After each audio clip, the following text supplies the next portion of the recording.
بتا رہی تھی کہ صحن میں انار کا درخت اس کی ماں کے ہاتھ سے لگا ہوا ہے، جبکہ ماں کو دنیا سے گئے کئی برس بیت چکے تھے۔ اسے ٹھیک سے یاد بھی نہیں تھا۔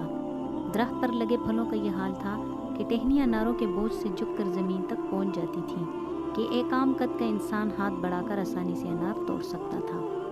ماں کے چلے جانے کے بعد گھر کا نظام بابی نے سنبھالا۔ ایک مرتبہ اسی کے شوہر نے بیوی سے فرمائش کر ڈالی کہ بیگم، سنا ہے آپ کے گھر جو انار لگے ہیں بہت ذائقے دار ہیں، چند انار تو توڑ کر لائیں، ہم بھی چھکیں۔ اگلے ہی دن وہ ماں کے گھر گئی اور چپکے سے چند انار توڑے اور اپنے پرس میں چھپا لیے۔ اسی اثنا بڑی بابی نے درخت کے قریب کی شاخوں کو دیکھا اور شور مچانے لگی، یہاں سے انار کس نے توڑے؟ اس نے جھٹ سے نند کی پرس کی تلاشی لی اور اسے برا بھلا بول کر انار واپس نکال لیے۔ نند بیچاری انتہائی دکھی دل سے روتی ہوئی بابی بائی کے گھر سے نکل گئی۔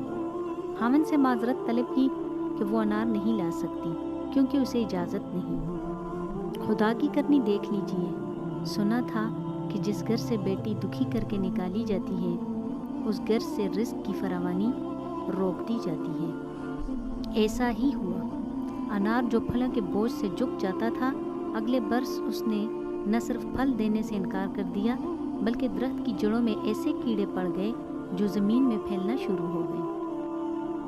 کیڑوں کی روز بروز بڑھتی ہوئی تعداد بہت خوفناک منظر پیش کرنے لگی اور نوبت یہاں تک آ پہنچی کہ درخت کو جڑ سے اکھاڑ کر پھینک دیا گیا اور اس جگہ بھاری مقدار میں کیمیکل ڈالا گیا تاکہ کیڑے ختم ہو جائیں۔ بات یہاں ختم نہیں ہوتی۔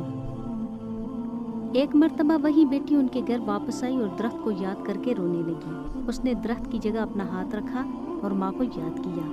اچانک اس کی نظر ایک ننھی سی جڑ پر پڑی۔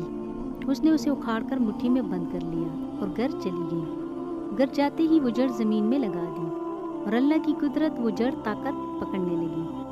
صرف 2 سال بعد ہی وہ جڑ تناول درخت بن گیا۔ دیکھنے والے حیران ہیں کہ 3 سالہ درخت اب پھل دینے لگا۔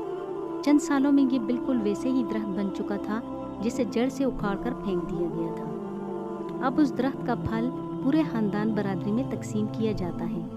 یہ ایسا جادوئی درخت بن چکا ہے کہ سارا سال سرسبز رہتا ہے اور اس کا پھل ہر گھر میں کھایا جانے لگا۔ اگر کوئی سمجھے تو یہ میرے رب العالمین کا بہت بڑا پیغام تھا۔